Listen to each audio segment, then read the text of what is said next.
Hello and welcome to SiGMA Americas Virtual 2021. I'm Michael Muscat from iGaming Colombia, a boutique service provider with a presence in Malta and Bogota, focused on assisting international operators and providers alike to enter the LATAM markets from a legal, regulatory and commercial perspective. In this keynote, I'll touch upon how the iGaming industry has been and can continue to be a force of good in the world. I'll look at this from a comparative perspective to shed light on how a strive towards streamlined regulation can assist economies to create jobs, increase foreign direct investment, and contribute generally towards their technological advancements and new infrastructure.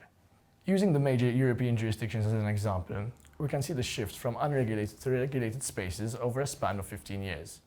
Previously, the so-called grey market prevailed, where operators used a centralized European license to initiate regulated operations and bring these on shore, by leveraging the EU principle of free movement of goods and services in an economy which was underdeveloped and ill-equipped to deal with the dynamism that was brought about via gaming. What was once considered to be a stigmatic, high-risk market which was shunned by local authorities is now a developed, tech-fueled, regulated industry. How can this translate to the LATAM markets? Europe's story can help the new markets harness the added value from our industry and use that value to increase productivity, livelihood and general economic well-being, without making the mistakes of the past. It's a known fact that the iGaming industry is already up and running in LATAM. Colombia is a sterling example of how a regulated approach can add value to a country and give back to its inhabitants. It regulated online sportsbook and casino offerings in 2016, adopting a European-style regulatory regime. All gaming taxes collected are destined to the public health system. During the COVID pandemic, this proved to be a much required revenue stream for Colombia's public health system. Since regulation, iGaming has contributed over $50 million United States dollars to Colombia's subsidized health system. A legal bet is therefore considered to be a bet in favor of public health in Colombia.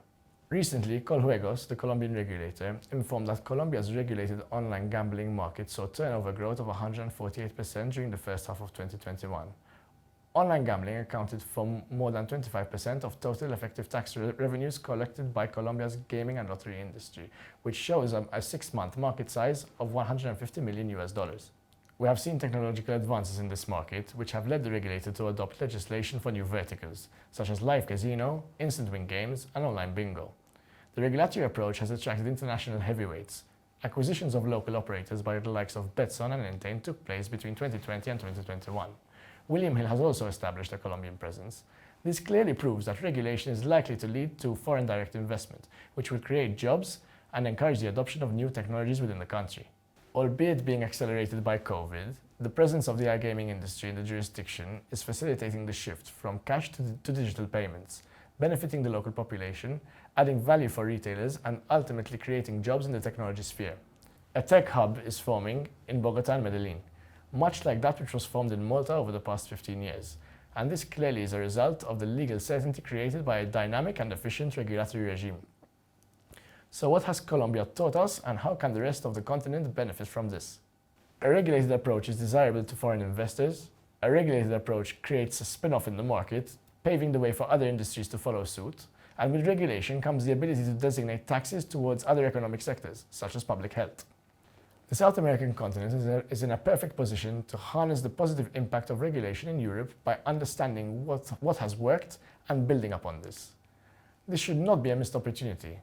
In today's trying times, the creation of new industries can help assist economies plug the gap created by COVID. A look at the mistakes made by European countries currently regulating can also lead us in the right direction. There is a real chance to regulate with hindsight by implementing laws that can take account of problems before they arise. Concepts such as responsible gaming and player protection are no longer novel, and therefore, new market regulators are in a much better position than their counterparts were 10 or 15 years ago. Fragmentation of law should be avoided. The situation in Germany and Sweden, for example, has caused uproar amongst operators. The same could be said about Brazil and certain parts of Argentina. It is clear that there is a will and a need to regulate in Brazil.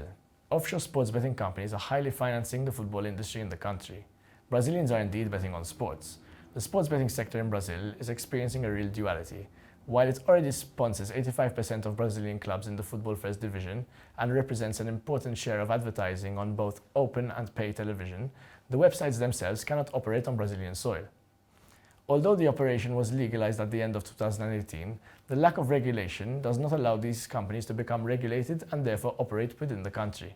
In Argentina, federalization and restrictive capital requirements in the more attractive region of Buenos Aires City have made operators think twice about market entry. Clearly, there are better ways of balancing state and consumer as well as operator rights. The tolerant approach of Peru has led us to think that forthcoming regulation will promote growth within the country and enable it also to become a localized hub. Chile has also hinted at forthcoming regulation. An unregulated market provides operators and, more importantly, players with alternatives. The aim here should be to discourage both the player and the operator from the offshore model, to create regulatory incentives that may then contribute to the market in question. Mistakes in regulation will lead to players migrating to offshore sites, which are far outside the reach of local authorities and, more importantly, extract capital from local economies. The Colombian model is the best illustration of how regulation can rest on the pillars of economic and technological advancement, keeping the public service in mind. In conclusion, it is safe to say that iGaming has generally positively contributed to state affluence and the development of a myriad of spin-off sectors. From tech-savvy affiliates and neobanks to the total attribution of tax revenue towards healthcare, it is clear that states should bet on regulation to channel the good that can come with such an industry. Throughout the rest of the conference, we will take you through a series of panels, visiting most of the topics discussed in this keynote, including federalization and the fragmentation of laws, how iGaming has stimulated various types of innovation in LATAM, and how different countries on the continent are approaching regulation.